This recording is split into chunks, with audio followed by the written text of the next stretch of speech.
আজ শুক্রবার 18 এপ্রিল 2025, 5 বৈশাখ 1432 বঙ্গাব্দ, 19 শাওয়াল 1446 হিজরি। জানিয়ে দেব আজকে দৈনিক ইত্তেফাক পত্রিকার শিরোনামগুলো। IMF-এর কিস্তি ছাড়ে সমঝোতা হয়নি, আলোচনা চলবে বলে জানিয়েছে প্রতিনিধি দল। অর্থায়ন ঘাটতি, উচ্চ মূল্যস্ফীতি নিয়ন্ত্রণ, স্বল্পমেয়াদে নীতিগত কড়াকড়ি আরোপের সুপারিশ। আর্থিক খাতে আন্তর্জাতিক মানদণ্ড অনুযায়ী আইনি সংস্কার করতে হবে। অর্থনৈতিক চ্যালেঞ্জ মোকাবেলায় কাঠামোগত সংস্কারের গতি ধরে রাখা অত্যন্ত জরুরি।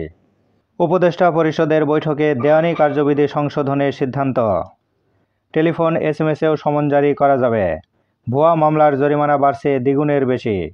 সরকারের মালিকানা কমল গ্রামীণ ব্যাংকে।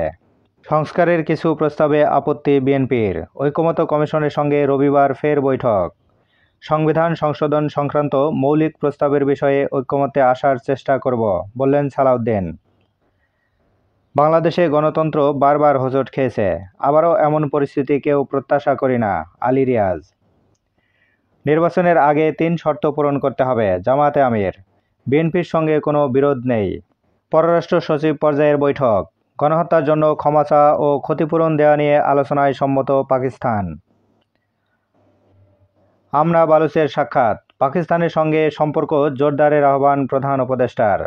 এবার শেষের পাতা। যুক্তরাষ্ট্রের বিকল্প হিসাবে EU ও এশিয়ার বাজারে হিস্সা বাড়াতে হবে, অধ্যাপক রেহমান সোবহান।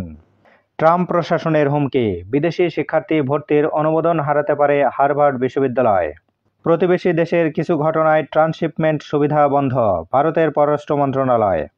সরকারের সংস্কার কর্মসূচিতে সমর্থন পুনর্ব্যক্ত যুক্তরাষ্ট্রের। প্রধান উপদেষ্টার সঙ্গে মার্কিন প্রতিনিধি দলের সাক্ষাৎ। সচিবালয়ে বৈঠকের সিদ্ধান্তে অসন্তোষ।